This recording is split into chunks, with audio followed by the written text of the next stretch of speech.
Sinisimulan na namin yung mga pagkalap dito sa mga tinatawag nating contractors ng mga SIM cards na ito na binabayaran para gumawa ng mga libo-libong mga SIM cards. Naarestong Malaysian national na nagbebenta ng pre-registered SIM cards. May kaugnayan umano sa ni-raid na Pogo Hub sa Pasay City noong isang buwan. Sa mga tiwaling pulis, lagi pong sinasabi din ng ating regional director na magbago na, let us toe the line. Mga pulis na sangkot sa pagkamatay ng 17 anyos na si Jemboy Baltasar, napatunayang may pagkakamali sa operasyon. Rekomendasyon na alisin ang mga ito sa serbisyo, inaprubahan ng NCRPO. Napakahirap talaga kung linggo-linggo nagtataas eh. Hindi nakapangalan sa akin ito. Kaya wala, ay sabi kasi pag hindi nakapangalan sa'yo, hindi ka makakuha, sabi ng LTFRB. Ika-11 linggo ng sunod-sunod na oil price hike, inaasahan sa Martes. Mga PUV drivers na hindi pa nakakakuha ng fuel subsidy, problemado. Ano ang sinasabi ng due process? Ang due process po dapat bigyan ng pagkakataon. So nandun na po yan sa ating respondent kung kukunin niya yung pagkakataong sumagot na ibinigay sa kanya. Mahigit 600 kandidato sa barangay at sangguniang kabataan elections na isyuhan ng show cause order bunsod ng maagang pangangampanya.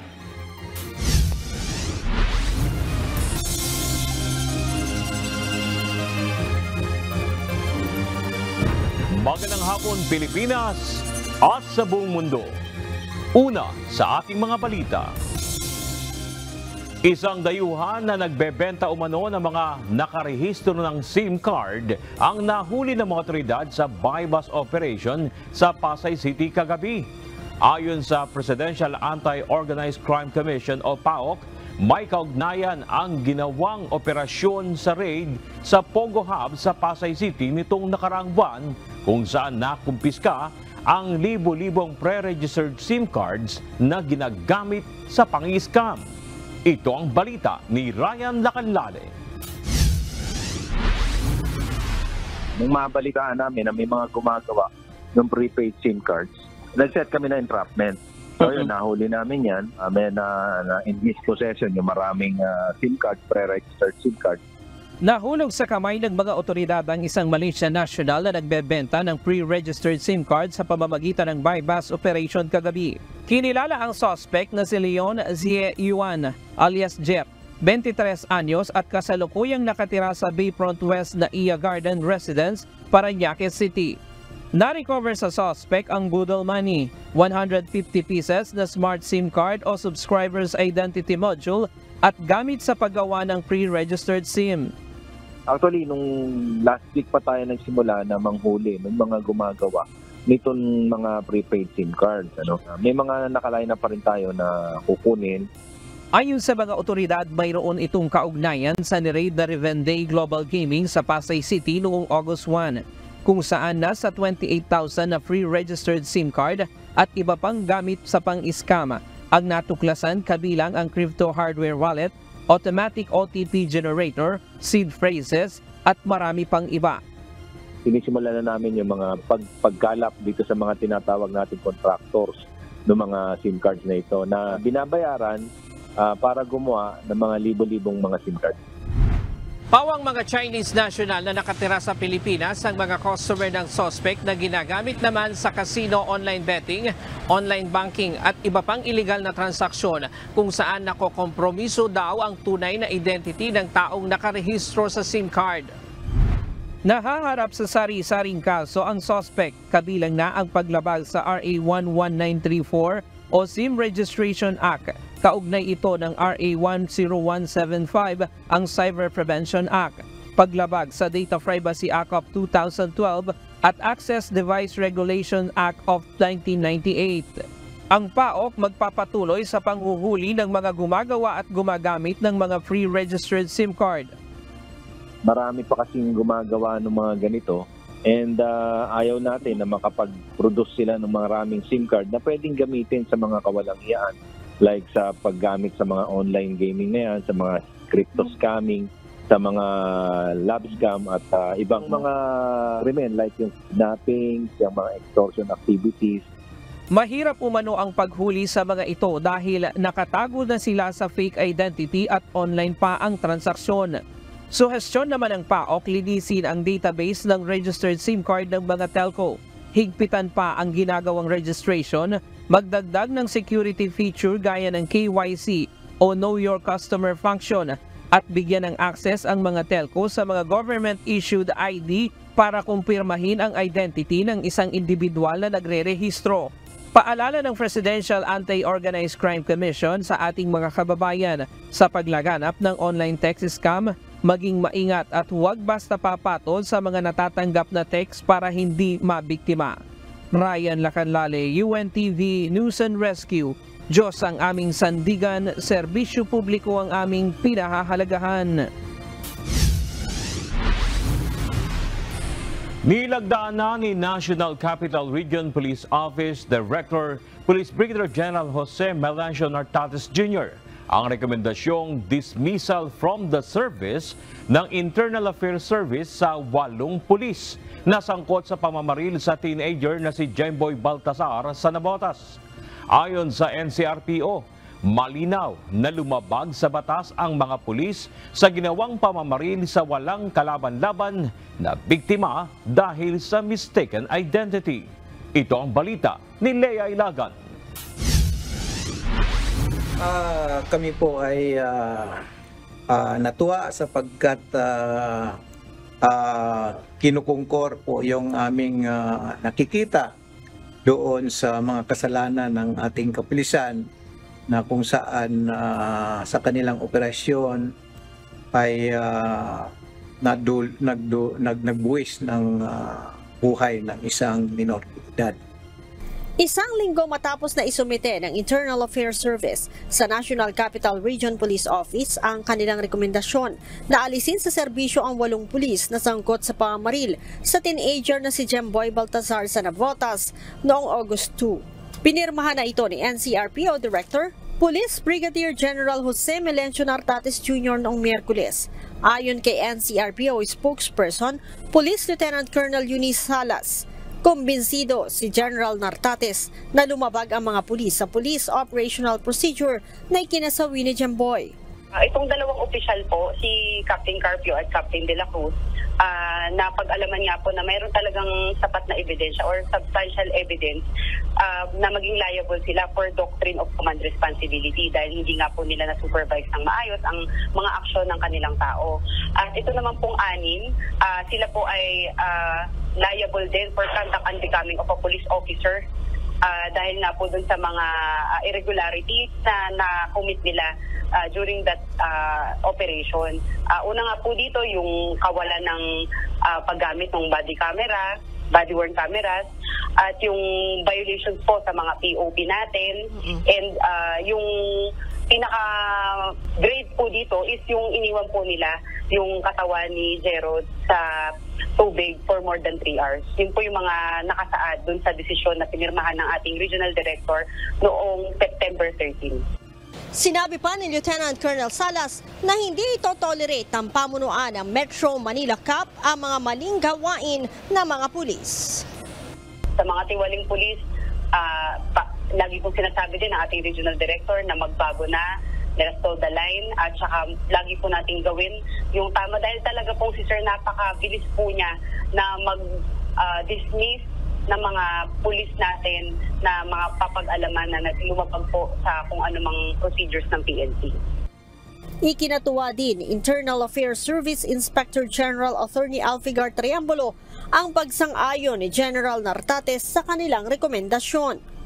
Ito po ay sana ay maging deterrence na doon pa sa mga ating kapulisan na hindi lang maging honest sa pag-enforce ng batas, pagkat maingat po kasi nawala pong masaktan o buwis ng buhay sapagkat lalo na sa mga inosente dahil po ang kanila pong pinanumpaan ay to serve and to protect the lives and property ng ating mga mamamayan.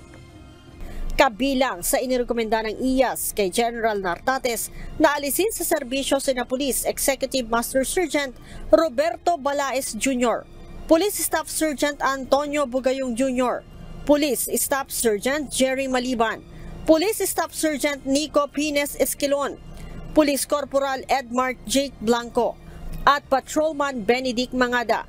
Sila ay napatunayang guilty sa kasong grave irregularity in the performance of duty at conduct and becoming of a police officer. Kasama din sa inalis sa serbisyo ang team leader na sina Police Captain Mark Joseph Carpio at Police Captain Luisito de la Cruz dahil sa kasong grave neglect of duty. Samantala, pinirmahan na rin ni General Nartates ang dismissal ng 5 pulis na iligal na pumasok sa isang computer shop sa Maynila noong July 11. Ang mga ito ay sina Police Staff Sergeant Ryan Pakulan, Police Staff Sergeant John Erwin Isaac, Police Corporal John Mark Dabucol, Patrolman Jeremiah Pascual at Patrolman John Lester Pagar dahil sa kasong serious irregularities in the performance of duty, grave misconduct at conduct unbecoming of a police officer. Leia Ilagan, UNTV, News and Rescue. Diyos ang aming sandigan, serbisyo publiko ang aming pinahahalagahan. Nasintensyahan na ng korte sa Kuwait ang suspect sa napumaslang sa overseas Filipino worker na si Julie B. Ranara. Hinatulan ng suspect ng 15 taong pagkakakulong dahil sa kasong murder at karagdagang 1 taong pagkakabilanggo dahil sa pagmamaneho ng walang lisensya. Ayon sa DFA, sa ngayon ay hinihintay pa nila ang buong detalye ng hatol ng korte upang malaman kung magkano ang kompensasyong dapat maibigay ng Kuwaiti employer sa pamilyang naulila ni Ranara. Ito ang balita ni John Nano. Wala kang natatanggap na compensation. Lahat ng kanilang mga nakuwang benefits galing sa ating pamahalaan. Galing, for example, kay President Bongbong Marcos mismo, no? Galing sa DMW o sa amin. Bagaman nasintensyahan na ng korte sa Kuwait ang suspect na pumatay sa ating kababayan na si Julie B. Ranara, ayon sa Department of Foreign Affairs, sa ngayon ay wala pang natatanggap na kompensasyon ng naulilang pamilya ni Julie B. mula sa kanyang dating employer sa Kuwait. Sa isang panayam, sinabi ni DFA Undersecretary Eduardo de Vega na hinihintay pa nila ang kopya ng hatol na ibinaba ng korte laban sa suspect upang malaman kung magkano ang kompensasyon na dapat makuha ng pamilya ni Julie B. Gayunman, nakadepende pa rin anya ito sa magiging apela ng kampo ng suspect sa korte. Hinihintay natin yung desisyon kasi dapat mayroong yung damages, dapat mayroon yung yung hatol, yung desisyon. Kailangan may kasama yon indication kung magkano kailangan bayaran ng akusado o ngayon kondenado na convicted na sa pamilya. Pero remember natin, aapelahin niya yan. Tingin natin aapelahin niya yan. So tingin ko hindi pa mabibigay right away. Pero susubaybayin natin po yan, no? Ayon sa Embahada ng Pilipinas sa Kuwait, nasintensyahan ng 15 taong pagkakakulong ang suspect dahil sa pagpaslang kay Ranara. Bukod sa 15 taon, hinatulan rin ito ng 1 taong pang pagkakabilanggo dahil sa pagmamaneho ng walang lisensya. Ngunit dahil minor de edad ang suspect na si Turki Ayed Al-Azmi, mas mababa ang ibinigay na hatol ng husgado. Binigyan ito ng 30 araw para iapila ang judgment sa Court of First Instance ng Kuwait. Ayon sa DFA, naipagbigay alam na nila sa pamilya ni Julie B. ang magandang balita. Bagaman nauunawaan naman ng pamilya Ranara ang desisyon ng korte sa Kuwait, naniniwalaan niya ang mga ito na hindi sapat ang parusang ipinataw dito. Parang inisip nila, parang kulang, no? Kasi iniisip nila yung life imprisonment. Pero nung napaliwanag na hindi naman absuelto at saka may justisya, kunyari tayo mismo sa ating batas, exempted yung mga minor de edad, no, from criminal liability as a general rule. So naintindihan po rin nila, no, at saka ngayon hinihintay lang nila yung anuman ng moral damages. So parang alam natin buhay yung nawala, no. They are grateful na may justisya, pero siyempre hindi recent lang yung pagkapatay, karumang-duman na pagkapatay kay Julie B. Kaya parang para sa kanila siyempre hindi naman hindi naman mapapalit kahit na ba anong imprisonment, hindi naman babalik yung buhay ng kanilang Jollibee. Kanina dinalaw ni the Department of Migrant Workers Officer in Charge Hans Leo Kakdak ang pamilya Ranara matapos nahatulan ng korte ang sospek sa pagpatay kay Jollibee. Samantala, pinuri naman ni Pangulong Ferdinand Marcos Jr. ang Philippine Embassy sa Kuwait, ang DMW at Kuwaiti authorities sa kanilang pagkikipaglaban upang makamit ang hustisya para sa ating kababayan. Umaasa rin si PBBM na dadaan sa proseso at magiging patas ang desisyon ng korte sa gagawing pag-apela ng sospek. Anya, maituturing itong legasiya nila dating DMWD Secretary Toots Ople at Jollibee Ranara na magpapatunay ng patuloy na pagbibigay proteksyon at pangangalaga sa kapakanan ng ating mga kababayan kahit saan mang panig ng mundo.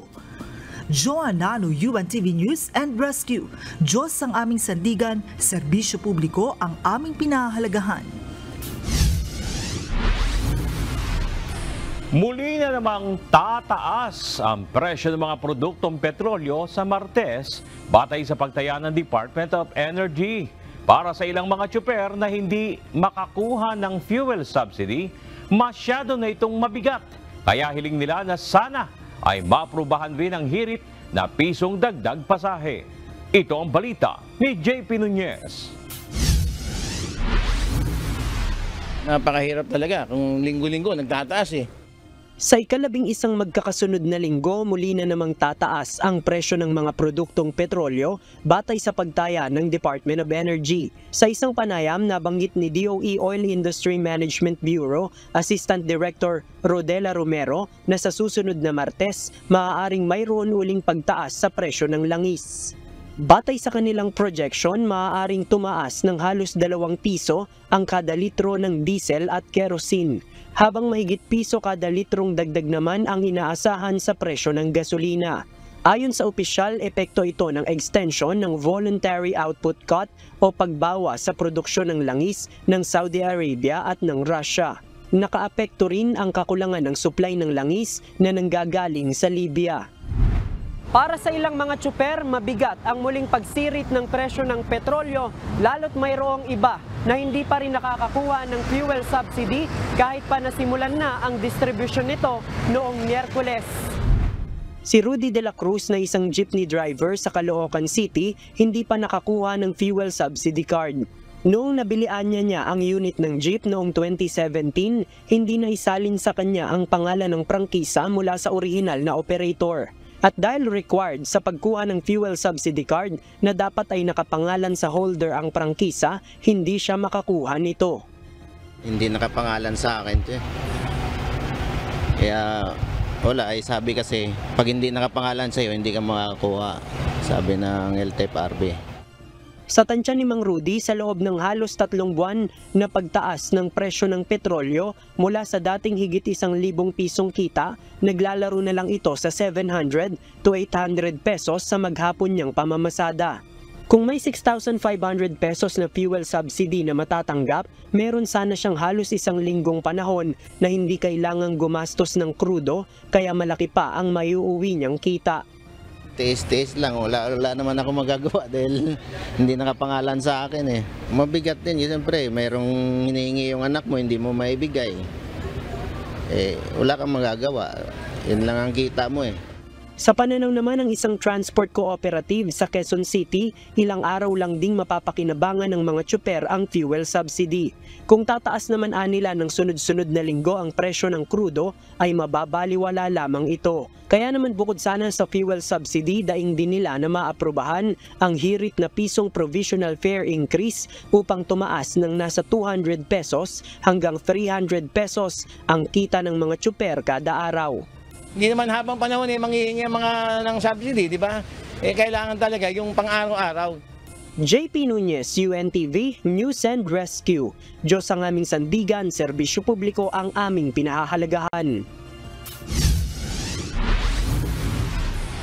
Good news para sa mga kawani ng pamahalaan. May handog na libreng sakay ang MRT3 sa darating na September 18 hanggang September 20. Ayon sa MRT Management, ito ay bilang pakikisa sa pagdiriwang ng 123rd anniversary ng Philippine Civil Service.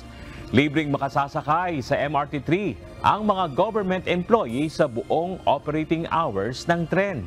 Kinakailangan lamang na magpakita ng valid government ID para makapag-avail ng libreng sakay. Nagpahayag ng interes ang isang malaking grupo ng kumpanya sa India na mamuhunan sa Pilipinas, partikular sa mga paliparan, kalsada at enerhiya. Ito ang tinalakay ng GMR Group of India kay Pangulong Ferdinand Marcos Jr. sa isang pulong sa Singapore. Umaasa naman si Pangulong Marcos na magiging bahagi ang Indian firm sa pagpapaunlad ng bansa sa mga paliparan at energy infrastructure.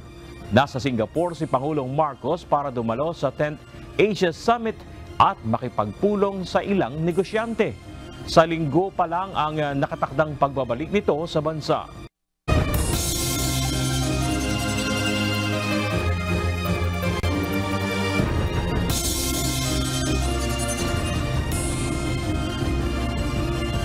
Sasampahan ang kaso ng Commission on Elections o COMELEC ang mga kandidato na inisyuhan ng show cause order na mabibigong sumagot o magpaliwanag sa kabila ng sapat na panahong ibinigay sa kanila ng poll body. Babala ng COMELEC, kasong kriminal at administratibo ang kakaharapin ng mga ito. Ito ang balita ni Dante Amento. Ano ang sinasabi ng due process? Ang due process po dapat bigyan ng pagkakataon. So nandun na po yan sa ating respondent kung kukunin niya yung pagkakataong sumagot na ibinigay sa kanya. Binibigyan ng sapat na panahon ng Commission on Elections o COMELEC ang lahat ng kandidato na sagutin ang inisyu sa kanilang show cause order. Hinggil ito sa issue ng premature campaigning o maagang pangangampanya tulad ng paglalagay ng campaign materials bago pa man magsimula ang campaign period para sa Barangay at Sangguniang Kabataan Elections o BSKE na idaraos sa October 30. Ayon kay COMELEC spokesperson Director John Rex Laudianco, 3 araw mula nang matanggap ng kandidato ang show cause order ay dapat silang makapagbigay ng paliwanag. Kapag wala silang natanggap na sagot sa kandidato, ihahanda na nila ang kasong kriminal at administratibo laban sa mga ito. Chairman Garcia po ina-emphasize na dalawa, yung election offense sa paglabag po ng premature campaigning Section 80 at yung Section 68 ng Omnibus Election Code, yung disqualification naman po. So meron ng criminal offense na premature campaigning, meron pang disqualification para naman po doon sa matanggal na sila sa listahan. Kabilang sa parusa ng election offense ay pagkakakulong ng hanggang 6 na taon, tuluyang pagkadiskwalipika sa pagtakbo o paghawak ng posisyon sa gobyerno at hindi na rin papayagang bumoto. Kahit pa yan ay nakomit ng 1 taon na nakarilipas, pwede ka pa rin pailan ng kaso. Kasi tatandaan natin, ang prescriptive period ng election offense 3 taon. Election offense, iba yung disqualification, dalawa kasi lagi ang nature ng violation dito. Sa datos ng COMELEC as of September 14 o kahapon, kabuuang 626 ang naisyuhan na nila ng show cause order at inaasahang madadagdagan pa sa mga susunod na araw. 156 dito ang kahapon lang. Kalat na rin sa buong bansa ang mga kandidatong pinagpaliwanag ng COMELEC. Ang pagsagot po kasi dito pwedeng email, pwedeng hand-carrying letter, pwede rin pong by mail. Pero inaasahan po namin mas maraming email dahil mas marami pong naipadalang show cause order by email po. Binigyang diin ng COMELEC kung ngayon pa lang na hindi pa nahahalal ay hindi na sumusunod ang mga kandidato sa panuntunan. Ano pa kaya ang aasahan ng taong bayan kung sila ay nanalo at nakaupo na sa pwesto? Dante Amento, UNTV, News and Rescue. Diyos ang aming sandigan, serbisyo publiko, aming pinahahalagahan.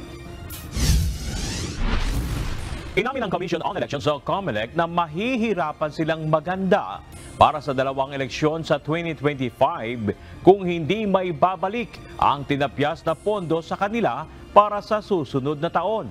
Samantala, nagpaliwanag naman ang komisyon matapos ma-question ng isang mambabatas ang inilipat na pondo mula sa contingent fund na inaprubahan ng Pangulo.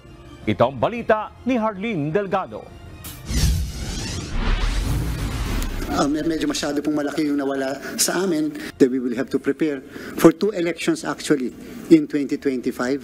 Sa pagharap sa budget hearing sa Senado, agad na dumaing si Commission on Elections o COMELEC Chairman George Erwin Garcia dahil sa tinapyas na pondo para sa ahensya sa 2024. Nasa 17 billion pesos anya ang natanggal mula sa kanilang hiniling na pondo sa inaprubahan ng Department of Budget and Management sa ilalim ng 2024 National Expenditure Program o NEP. At mula sa inaprubahang 27 billion pesos, halos 23 billion pesos na umano ang gagamitin para sa paghahanda sa 2025 national at local elections. Kaya hiling ni Chairman Garcia, maibalik man lang kahit 5.7 billion pesos para hindi masakripisyo ang eleksyon. Dalawang eleksyon ang magaganap sa 2025 na kailangan paghandaan ng COMELEC, ang midterm election sa May 2025 kung saan boboto ang mga botante ng senador, kongresista, gobernador at iba pa, at ang susunod na barangay at sangguniang kabataan elections o BSKE sa December 2025. Resulta ito ng desisyon ng Korte Suprema na idineklarang unconstitutional o labag sa saligang batas ang ginawang pagpapaliban sa BSKE noong December 5, 2022. Kaya kailangan nilang ituloy ang eleksyon kada 3 taon alinsunod sa batas. Kasi po yung nabawas sa amin na 5.7 billion pesos will include yung pong overtime ng mga tao namin. So medyo extra efforts po yung bibigay ng mga tao namin. Kasama rin po dyan yung transport ng mga machines because we will have to pilot test these machines nationwide. Gusto nang iapela ng COMELEC ang desisyon, pero ang problema, hindi pa rin umano nila natatanggap ang kopya ng desisyon. We are shortening the term of the barangay and SK official instead of just having a 3-year term just like ordinary local officials. 2 months. Yes. Anong balita? Kailan daw lalabas? Ang lapit na ng eleksyon, ha?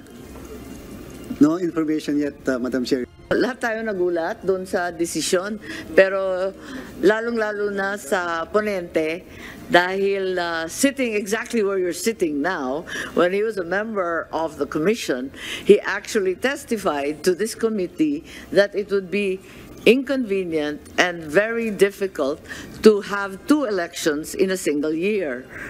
Isa anya sa suhestyon sa Kamara, pag-aralang gawing automated ang BSKE sa 2025. Pero aminado si Chairman Garcia na hindi pa ito kaya sa ngayon dahil wala pang inilala ang budget para rito at bubunggo rin sa May 2025 ang paghahain ng Certificates of Candidacy.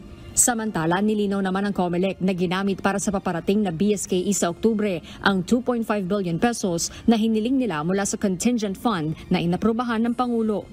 Kasi po na-reset po, Madam Chair, Your Honor. Diba po, dapat nga December 5, 2022, nag-registration po kami. Nag-increase ang number of registered voters. Ngayon po, 91 million kasama SK. Tama. So, nag-increase din po yung number of precincts, number of the electoral board members that will be serving, pati ballot boxes at saka overtime. Basta po yung release po from the contingent fund of 2.589 billion, ang allowable expenditures lamang dyan, ma-charge dyan, would be connected with the BSKE. Yes, definitely.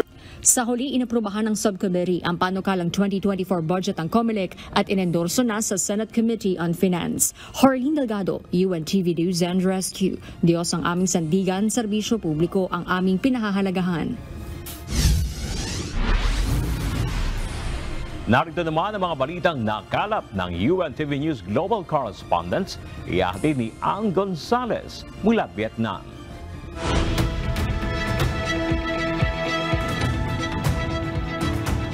An, dyan ba sa Vietnam, ano ang pinakamabigat na parusa sa mahuhuling nagpupuslit ng iligal na droga?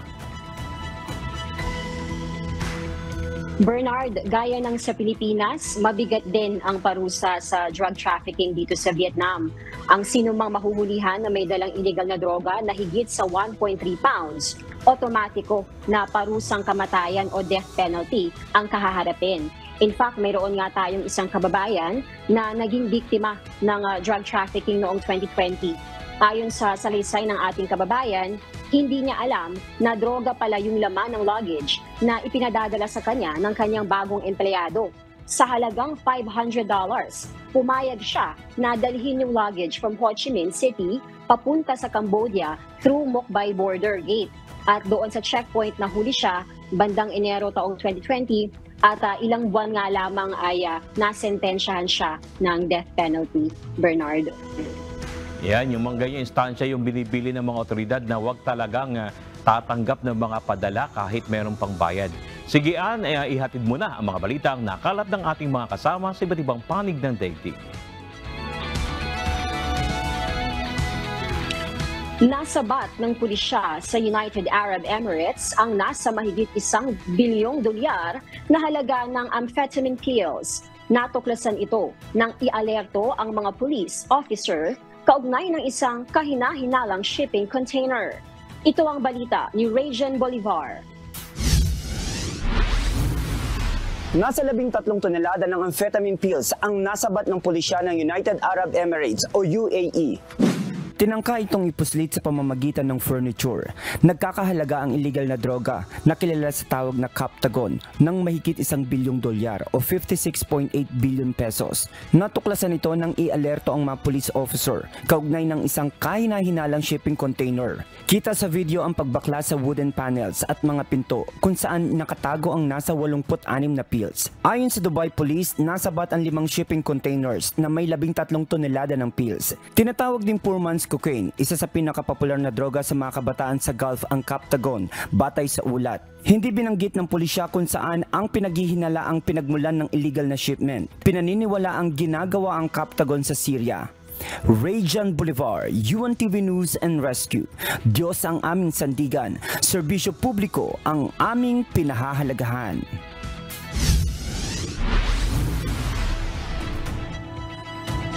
Ititigil ng United Auto Workers o UAW Union ang pag-operate ng 3 planta na pagmamayari ng General Motors, Ford at Stellantis.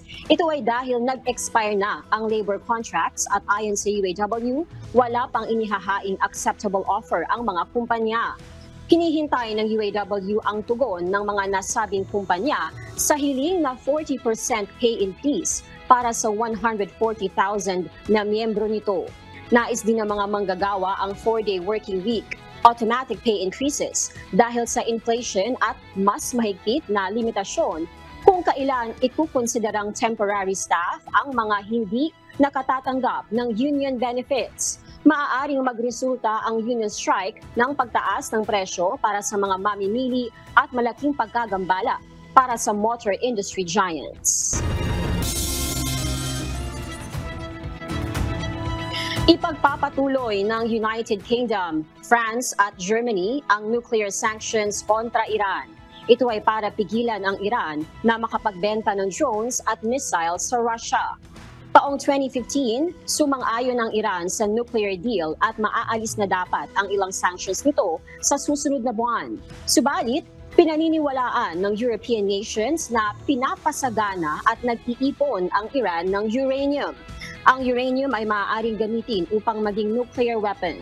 Ayon pa sa European powers, bagamat may mga sanction na ang Iran, napag-alaman pa rin sa maraming drones na gawa sa Middle Eastern country ang ginamit ng Russia sa kanilang giyera laban sa Ukraine.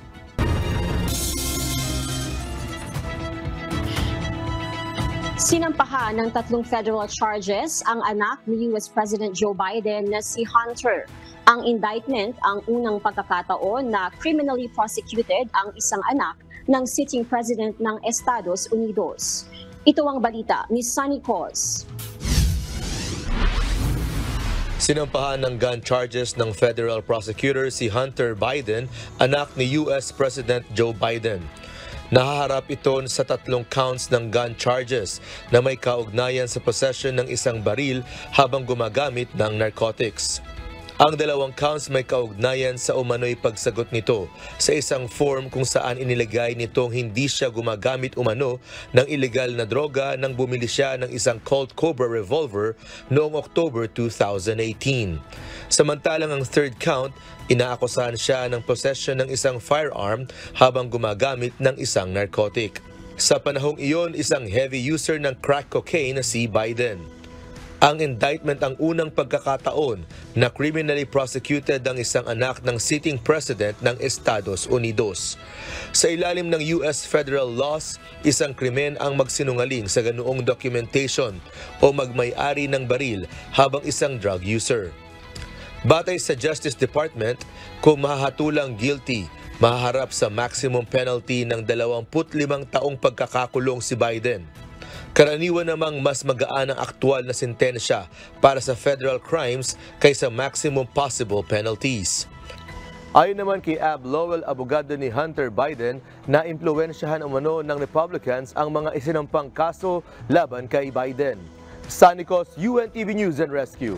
Diyos ang aming sandigan, serbisyo publiko ang aming pinahahalagahan.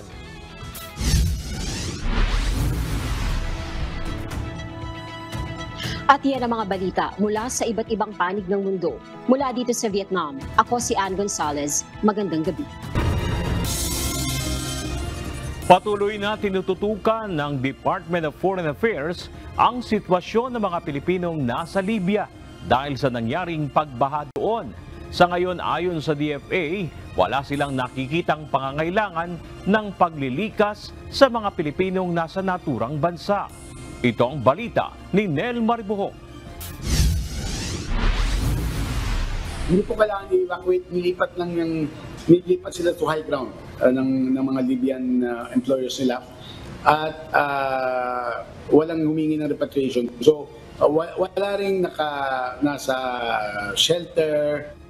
Wala pang Pilipino sa Libya na humihiling ng repatriation, partikular sa eastern part nito, kung saan rumagasa ang malawakang pagbaha, bunsod ng mga pag-ulan at nasirang dike. Ayon sa Philippine Embassy sa Tripoli, aabot sa 1,100 na mga Pilipino ang nasa eastern Libya. 70 Pilipino ang nasa mga lugar na naapektuhan ng Storm Daniel. Ayon kay Foreign Affairs Undersecretary Eduardo De Vega, walang mga Pilipino ang nakasama sa casualties o mga naiulat man na mga nawawala doon. Maraming missing, marami po namatay, nakikidalamhati tayo sa ating mga kaibigan from Libya. Ganun pa man, walang Filipino included sa casualties at missing. Accounted for ayon sa mga Filipino community leaders. So that's good news. Batay sa ulat ng Ambassador ng Libya sa United Nations, nasa 6,000 na ang nasawi dahil sa matinding pagbaha. Ayon sa DFA, handa naman ang pamahalaang Pilipinas sakaling may mga nagnanais na mga Pilipino na nasa Libya na umuwi na ng bansa. Para naman sa mga pamilyang nag-aalala sa kanilang mahal sa buhay na nasa Libya dahil hindi sila makontak, maaaring makipag-ugnayan sa DFA sa kanilang official Facebook page.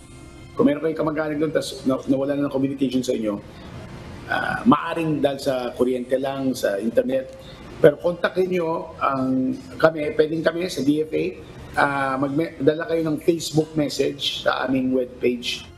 Nel Maribuhok, UNTV News and Rescue. Diyos ang aming sandigan, serbisyo publiko ang aming pinahalagahan.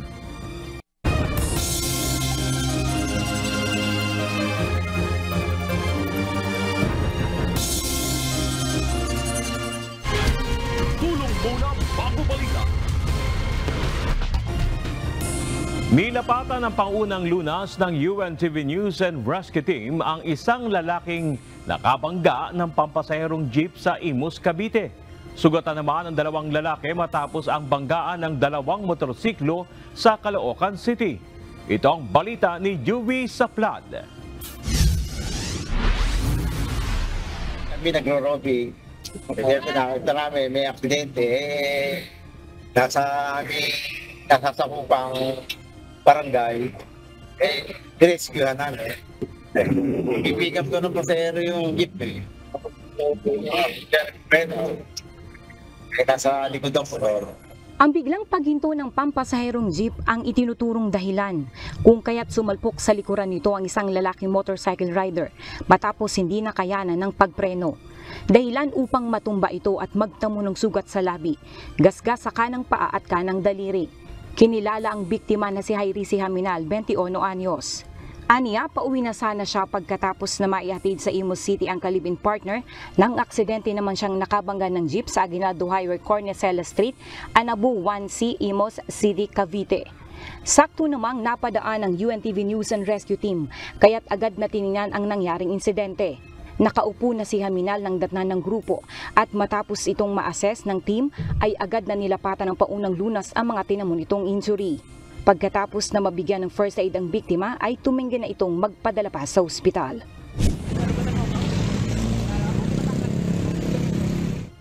Banggaan naman ng 2 motorsiklo ang nirespondihan ng UNTV News and Rescue Team sa EDSA Barangay 138 Bagong Baryo, Caloocan City.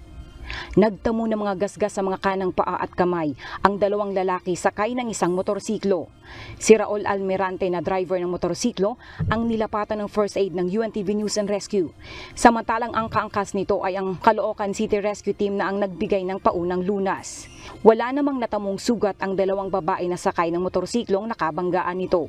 Matapos malapatan ng first aid ang 2 biktima, tumanggi na silang magpadala pa sa ospital. Juvi Saplad, UNTV News and Rescue, Diyos ang aming sandigan, serbisyo publiko ang aming pinahahalagahan. Nahigitan na ng Pilipinas ang bansang China bilang top rice importer sa buong mundo base sa inilabas na report ng United States Department of Agriculture o USDA. Nababahala naman ang grupo ng mga retailer at ng mga magsasaka sa masamang epekto nito.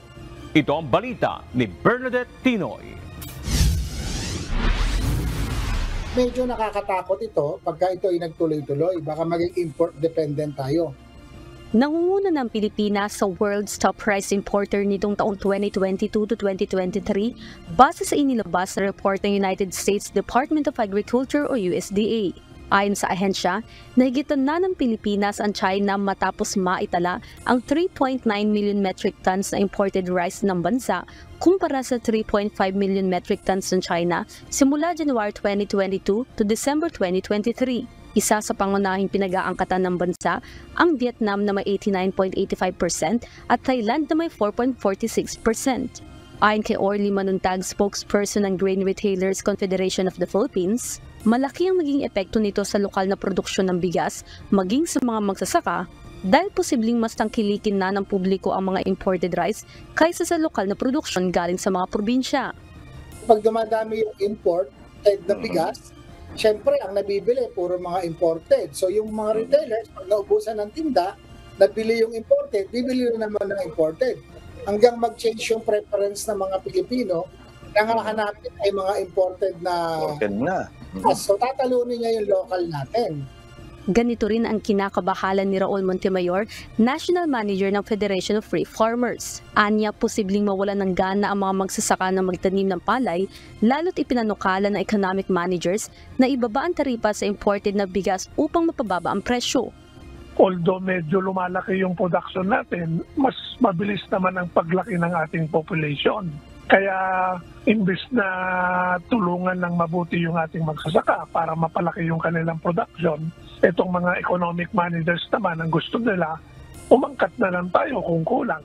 No, kaya dito tayo humantong na napaka-dependent natin sa importation at yun na nga, naging number 1 importer na tayo. Dagdag pa ni Montemayor na palayo ang bansa sa rice sufficiency level matapos maitala ang 81.5% rice sufficiency batay sa datos ng Philippine Statistics Authority. Samantala, sinabi naman ni Rosendoso, presidente ng Samahang Industriya ng Agrikultura o SINAG, na mula Enero hanggang Setyembre ngayon taon ay nasa 2.3 million metric tons ang pinasok na imported rice sa bansa base sa record ng Bureau of Plant Industry. Ito ay mas mababa kumpara noong nakaraang taon sa kaparehong buwan kung saan umabot ng 3 million metric tons o 30% ang naiangkat ng bansa. Nakikita rin ng SINAG na posibleng bumaba ng importation ng bigas sa huling bahagi ng taon dahil na sa magandang stand-in track ng produksyon ng bansa. Nakita natin na lumaki yung yung import kaya hiningi natin kay Pangulo na dapat yung local production. So this year naman, nakikita natin hindi na tayo aabot ng 3.9 million metric tons na ipapasok. Sa tingin natin baka nasa 3 million level na lang ang ipapasok. But next year, we have to improve pa yung local production para mabalik doon sa dating mga 8% lang ang pinapasok. Bernadette Tinoy, UNTV News and Rescue. Diyos sa aming sandigan, serbisyo publiko ang aming pinahalagahan. Inisyuhan ang Order of Forfeiture ng Bureau of Customs o BOC Port of Zamboanga ang nasa 42,180 sako ng bigas na tinatayang aabot sa 42 million pesos ang halaga. Bunso dito ng paglabag sa Rice Tarification Law at Anti-Agricultural Smuggling Act of 2016. Nadiskubre ang mga nasabing bigas sa raid noong May 19, 2023 sa isang warehouse sa Barangay San Jose, Guso sa Zamboanga City. Matapos makatanggap ng impormasyon ang mga otoridad hinggil sa mga smuggled na bigas.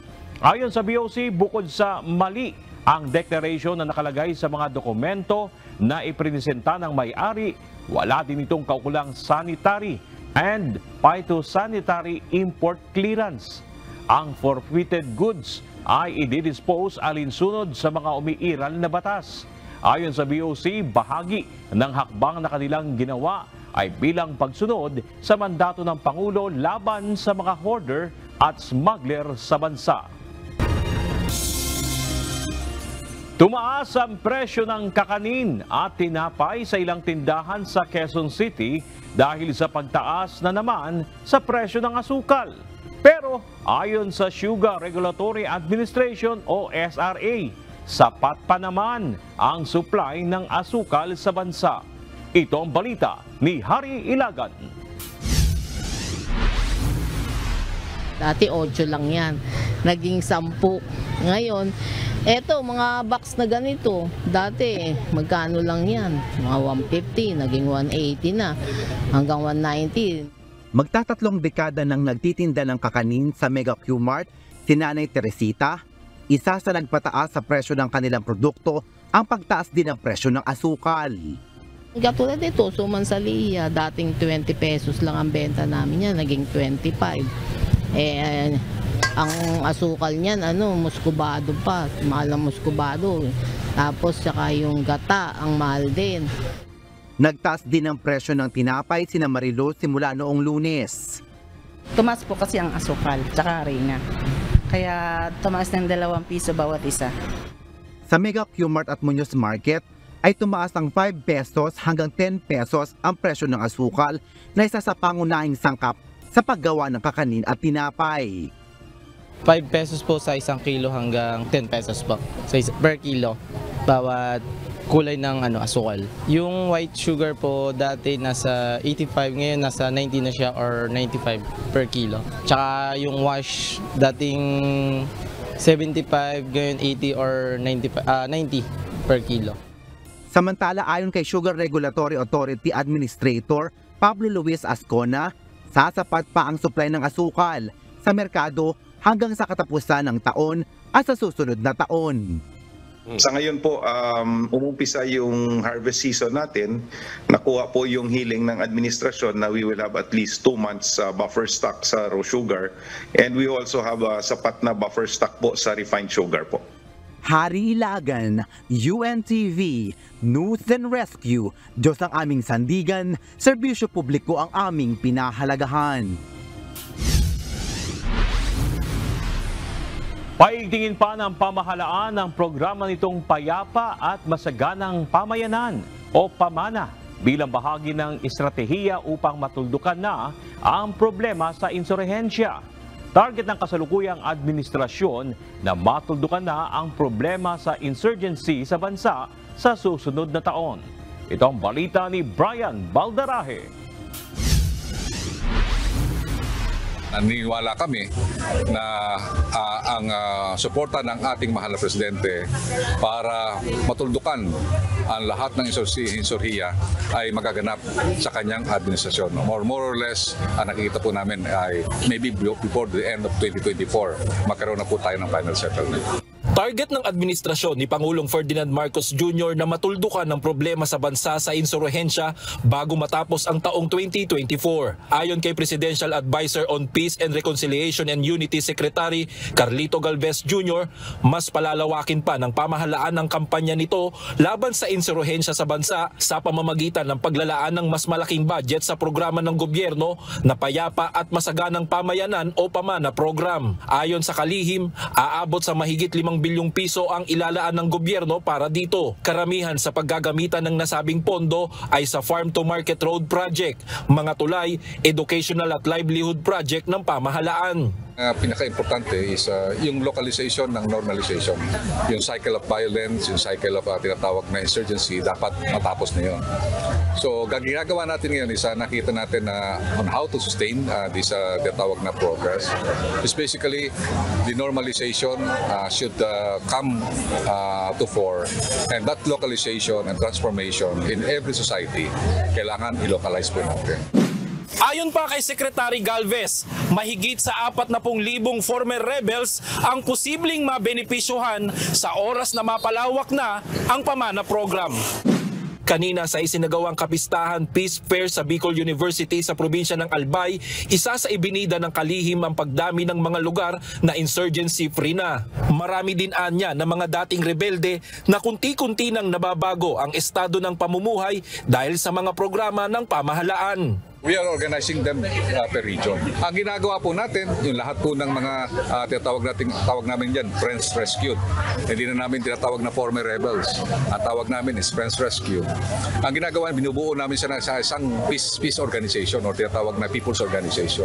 Kasabay ng isinagawang kapistahan Peace Fair, nagbukas din ng food exhibit sa naturang aktibidad na ang pangunahing ibinibida ay mga produktong tatak Bicolano, gaya ng mga pagkaing may halong gata at iba't ibang prutas, pili nuts at mga organic na pagkain. Nag-aalok din ng one-stop shop services ang Philippine National Police Region 5. Kabilang dito ang pagkuha ng police clearance, drug test, pagpoproseso ng license to own and possess firearms. Maaari din dito magproseso ng claims ang mga retiring PNP personnel. Brian Baldarahe, UNTV News and Rescue. Diyos ang aming sandigan, serbisyo publiko ang aming pinahahalagahan. Nahuli na ng PNP Criminal Investigation and Detection Group ang 6 na suspect sa pagkawala ng 6 na sabongero sa Manila Cockpit Arena noong isang taon. Ayon kay CIDG Regional Field Unit 4A, Police Colonel Jack Malinaw, nagpalipat-lipat ang mga ito ng lugar hanggang sa maaresto sa isang safe house sa Parañaque kaninang 1:45 ng hapon. Nakilala ang mga ito na sina Julie Patidongan alias Dondon, Mark Carlos Zavala, Virgilio Bayog, Roberto Matiliano Jr., John Lee Consolacion at Glir Codilla. Ang mga suspect ay may mga warrant of arrest sa kasong serious illegal detention at kidnapping.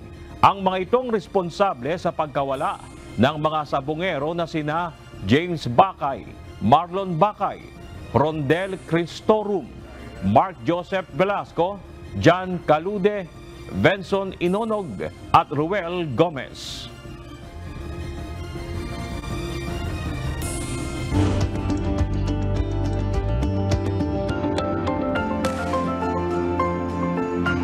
Mahalaga para sa karamihan na maunawaan na ang mga pagbabago sa utak dulot ng pagtanda ay hindi laging normal. Ito ay maaaring senyales ng Alzheimer's disease. Ito ang balita ni Kichi Cipriano.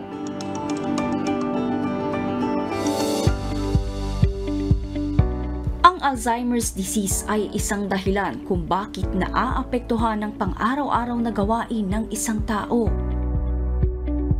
Ito ay dulot ng abnormal protein sa utak, kaya nagkakaroon ng memory loss ang isang individual na nakararanas ng sakit na ito. So, bali ang Alzheimer's disease nga po, it's caused by an accumulation of an abnormal protein in the brain, and it specifically accumulates in the area that's responsible for memory. Kung ikaw naman ay nasa 60 anyos na, kailangan nang sumailalim sa assessment ng doktor upang masuri ang cognitive memory kahit na wala pang sintomas na nararamdaman upang magapan ang paglala nito at tuluyang mauwi sa memory loss. Payo din ng espesyalista, malaki ang naiaambag ng family and care support sa isang may Alzheimer's disease. We advocate rin yung mga non-pharmacologic. So yun eh. I know it's difficult, pero kailangan sa mga pasyenteng may Alzheimer's disease is yung involvement ng family. So parang the way that the family takes care of the patient, talagang aalagaan, laging kakausapin, laging nga yung mga may activities na pinapagawa, kasi nga para na-exercise yung brain nila.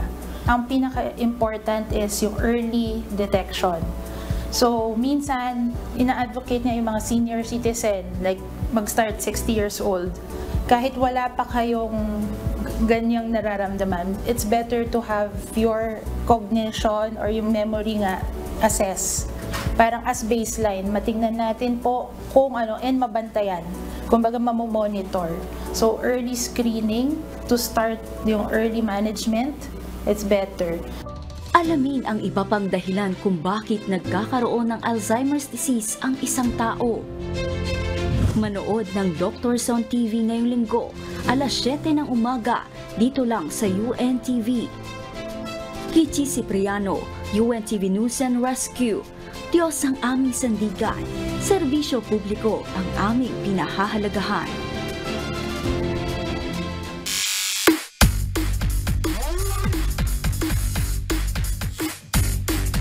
Nabigo ang Ombudsman Grabbusters na pigilan ang winning streak ng AFP Lady Gunners. Hindi rin pumayag ang Senate Lady Defenders na makabawi sa kanila ang Judiciary Justice Servers sa muli nilang pagtotoo sa second round ng preliminaries ng UNTV Volleyball League. Habang nagwagi naman ang PNP Lady Patrollers laban sa DFA Emissaries. Ito ang balita ni Rina Villamor Camara.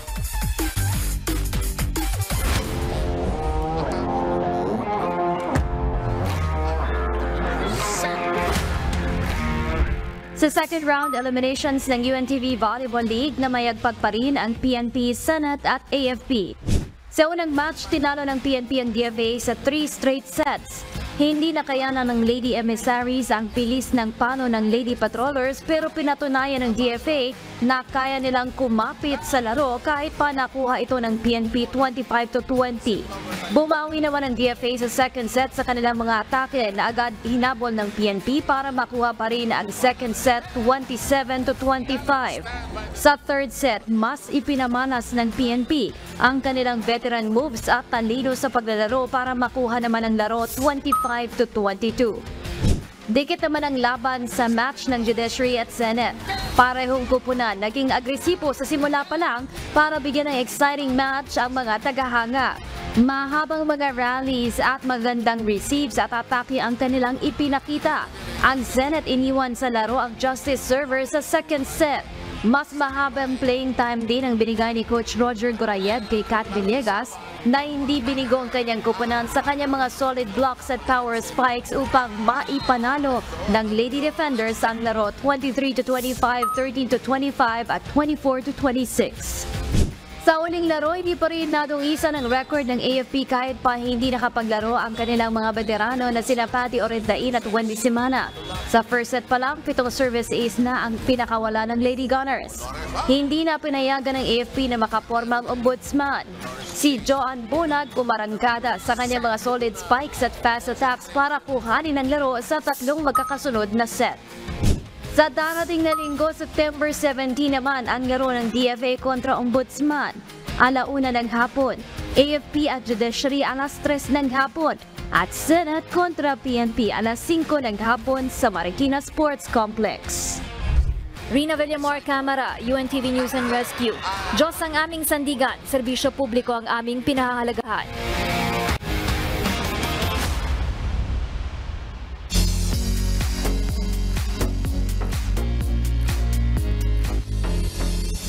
Bibila sa unang pagkakataon ang premyadong aktres na si Alice Dixon sa ikasyam na yugto ng Wish Date.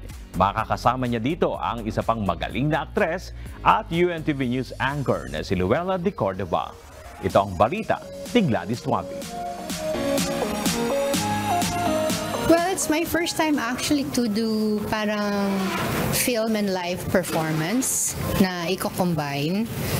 Hindi ko pa yan nagagawa. Like I've done some theater in school and I've done, cinema and television pero never na-combine sa isang concert. Muling masasaksihan ang galing sa pag-arte ng premiadong aktres na si Alice Dixon. This time, hindi lang sa mainstream movies, kundi live na live siyang sasabak sa aktingan dahil isa siya sa mga bibida sa panibagong serye ng Wish Date concert, ang Memoir. Ayon sa aktres, ang konseptong ito ng Wish 1075 ay bihira lamang. Marami na siyang nagawang palabas pero ito ang unang pagkakataon na mapabilang siya sa isang short film na may kasamang live performance. Just the feel kasi kakaibang medium to eh. It's a combination medium of music, live music, and storytelling. So kind of bihira yon, very unique. So yun ang kaabang-abang. Ayon sa aktres, isa sa mga ginawa niyang paghahanda para mabigyang katarungan ang kanyang karakter at maitawid ang mensahe ng short film ay sa pakikinig ng musika. Hanga naman si Alice Dixon sa mga katrabaho niya sa proyektong ito sa pagtutulungan ng Wish 1075 at KDR Music House. Aniya, very welcoming at professional silang kasama kaya magaan at relax ang kanilang mga taping. You can see that they're going to be doing a lot more production. So I'm happy for them na parang I think I'm in like part of the mid-stage sa pag-produce nila kasi may experience na, but they're going to be doing more and more of these kinds of shows. Kaya yeah, congratulations and good luck sa future endeavors nila. Bukod kay Alice Dixon, masasaksihan din ang galing ni Luella de Cordova na isa sa news anchor ng UNTV. Kasama rin sa production ang GMK host at Anak TV Global Ambassador Joshua Junicio. And to add up the spice, may bonus pang Shire Diaz at Devon Seron. Ang Wish Date Memoir ay mapapanood na ngayong October 1, 2023 sa Araneta Coliseum. Hindi ko pa masasabi kung sino yung lahat ng mga artists pero we have other performers who will be there. Ako po, I'll be also there doing a live performance and first time ko po yung gawin. So sana yung mga pupunta ma-enjoy nila at ma-experience din nila for the first time ang live performance ko. Gladys Tuabi, UNTV News and Rescue. Diyos ang aming sandigan, serbisyo publiko ang aming pinahahalagahan.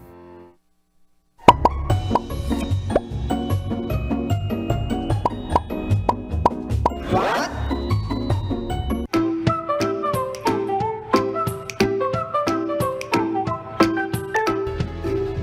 Dagdag kaalaman po, may kilala ba kayo na matagal nang nagsasama bilang mag-asawa? Alam ba ninyo na hindi lang mga tao ang may kapasidad na magsama for life? Mayroong mga hayop na kilala na nagsasama ng matagal o yung love for life. Isa dyan ang mga swans. Kilala sila na magsama in pair na tumatagal po ng kanilang buong buhay. Isa pa ay ang mga penguins. Gaya ng mga emperor penguins na loyal sa kanilang asawa, sana all. Minsan nga, sila pa ang naglilimlim ng itlog ng kanilang partner. Isa pa ay mga black vultures, known to form long-term pair bonds. Partner sila na nagpapalaki sa kanilang anak at bumubuo ng nest o yung bahay nila. Ang mga beavers naman ay kilala sa kanilang strong family bonds. Kilala sila na nagsasamang mag-asawa.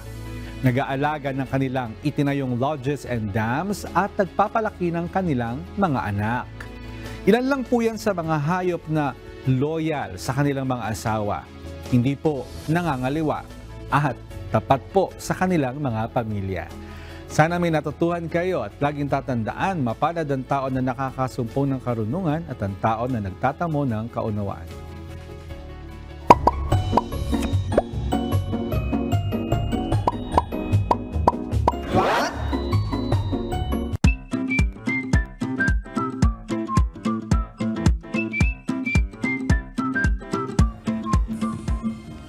O yun mo, hindi lang pala sa tao merong long-term na relationship. Tinatanong itong mga cameraman natin ano daw ba sekreto mo para maging successful at tumagal ang isang relationship?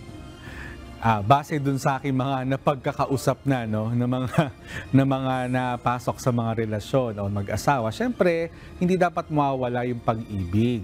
Alam mo, narinig ko yan kay Kuya Daniel Meron kasing pag-ibig na tumatagal, meron namang pag-ibig na hindi tumatagal. Kaya dapat ang mata mo o yung mataglay ng mga gustong tumagal ang kanilang relasyon ay yung pag-ibig na hindi nawawala. Kasi alam mo, Bernard, di ba? Mag-asawa, minsan yung pagtingin mo sa asawa mo minsan nawawala dahil minsan tumataba na. Kaya kung ikaw nakafocus ka dun sa physical na anyo ng asawa mo, pwedeng mawala yung pag-ibig na yon. Kaya dapat, sabi nga ni Kuya Daniel, yung pag-ibig na mataglay natin, yung pag-ibig na hindi mawawala. Kahit tumanda man yung asawa mo, tumaba, sabihin natin pumanghiman siya o ano pa man maging itsura niya, dapat yung pag-ibig na yon na tumatagal ang mataglay po natin. Ayan. Medyo preachy ba? Ayan. At noted daw, sabi ni Gilas, ni Baldo at ni Alex yung... Tsaka sa'yo din. Para sa'yo din yun, Bernard. Oo naman, syempre. Noted yan. Ino-note ko yan mamaya, Mon. Salamat sa iyong dagdag kalaman, Mon Hokson. At syempre, hindi po natin nakakalimutan ang pag-shoutouts sa ating mga, syempre, kausi. Kay Arnold Capal, kay hindi po kay Seth Indiano, kay Ramil Moreno, at gayon din syempre kay Ronilio Luna. Nais rin po nating batiin ang ating reporter na si Gladys Tuwabi ng isang maligayang pagtanda. Samahan ka nawa palagi at abangan namin ang blowout mo, Gladys. At siyempre yung pong ating mga kausi, natanggap na raw nila yung munting regalo na mula sa itong balita. Maaari niyo pong i-post yung picture ng natanggap niyo pong munting regalo para makita ng iba pa nating kausisero yung ating munting, kumbaga, pagbibigay, pagpapahalaga sa inyo pong matyagang pagsubaybay sa ating programa. At narito naman ang mga isyong dapat abangan mamaya sa Y News. A large group of companies from India expressed interest in investing in the Philippines, specifically in airports, roads, and energy. Britain, France, and Germany announced that they plan to keep their sanctions towards Iran due to their severe non-compliance to the uranium enrichment limit. How did Iran's involvement in nuclear negotiations with Russia and their actions related to nuclear missiles impact the decisions of the E3 alliance? You will want to hear it. Plus, Hunter Biden becomes the first ever case of a sitting United States president's son to be criminally charged in court. It's all coming up tonight. Discover the reasons behind the stories on Y News 8:30 p.m. only here on UNTV News and Rescue.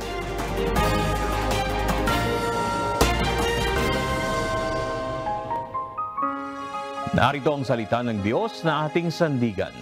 Mula sa Aklat ng Galacia, Kapitulo 6, versikulo 9, na nagsasabi, "At huwag tayong mga pagod sa paggawa ng mabuti, sapagkat sa kapanahunan ay magsisipag-ani tayo, kung hindi tayo mangaghihimagod."